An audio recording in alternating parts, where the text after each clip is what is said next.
If you're getting the download failed error in Geometry Dash, here's how to fix it step by step.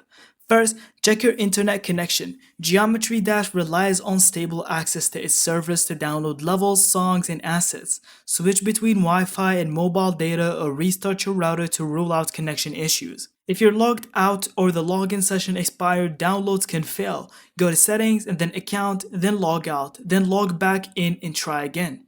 Another common fix is clear and save data conflicts.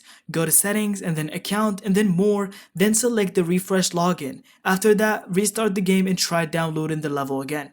If the problem continues, check whether Geometry Dash servers are overloaded or temporarily down. This usually happens during peak hours. In that case, waiting a few minutes or even a few hours often fixes the issue automatically. Also, make sure your game is fully updated. Older versions may struggle to connect to current servers. Thank you so much for watching. I hope you found this video helpful. And don't forget to leave us your thoughts in the comments.